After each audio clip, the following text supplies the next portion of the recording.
Hello, buddies! It's me, Divya Gopi. Welcome back to my channel, Nori Facts.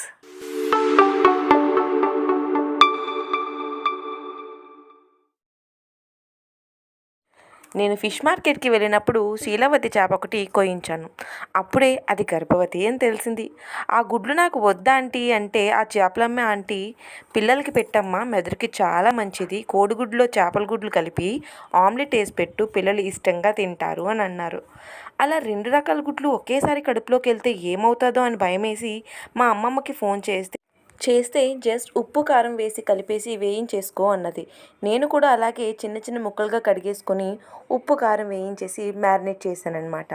నేను కారం మాత్రమే ఎందుకు వేసుకున్నానంటే, మా కారంలో పసుపు, జీలకర్ర, అన్ని మసాలా దినుసులు కలిపి తయారు చేసుకున్నాం కాబట్టి నేను సెపరేట్గా ఎలాంటి స్పైసెస్ పౌడర్స్ వేయట్లేదు. ఒకవేళ మీరు మామూలు రెడ్ చిల్లీ పౌడర్ కనుక వాడుతున్నట్టయితే కొంచెం గరం మసాలా, కొంచెం పసుపు కూడా వేసుకొని మ్యారినేట్ చేసుకోండి. అండ్ రుచికి సరిపడా ఉప్పు వేసుకొని బాగా మా ముక్కలు మొత్తం పట్టేలాగా మ్యారినేట్ చేసుకొని ఒక పక్కన ఒక 15 మినిట్స్ పెట్టుకుంటే సరిపోతుందండి.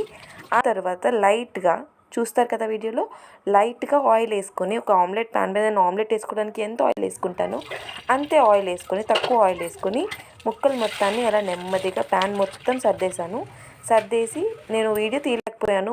ఆ సర్దిన తర్వాత ముక్కలకి క్యాప్ పెట్టి వేయించేసుకుంటే ముక్క లోపల కూడా బాగా ఉడుకుతుందండి. బాగా ఉడకడానికి కనీసం ఒక 15 మినిట్స్ అయినా మీరు వన్ సైడ్ 15 మినిట్, మళ్ళీ ముక్కలన్నింటినీ ఫ్లిప్ చేసిన తర్వాత ఇంకొక 15 మినిట్స్ ఉంచుకొని దించేస్తే ముక్కలు అనేవి చాలా క్రిస్పీగా టేస్టీగా వస్తాయండి.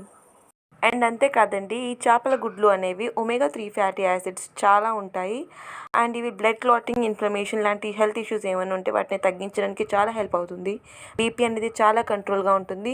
అండ్ మన బాడీ అండ్ స్కిన్ మొత్తం చాలా నరిషింగ్గా ఉంటుంది. సో ఇలాంటి హెల్త్ ఇష్యూస్ ఎవరైనా ఉన్నవాళ్ళంటే తప్పకుండా ఇది వీక్లీ వన్స్ తీసుకోవడానికి ట్రై చేయండి. అండ్ ఈ వీడియో కనుక మీకు నచ్చినట్టయితే ప్లీజ్ తప్పకుండా వీడియోని లైక్ చేయండి, షేర్ చేయండి, నా ఛానల్ని సబ్స్క్రైబ్ చేయండి. Thank you for watching.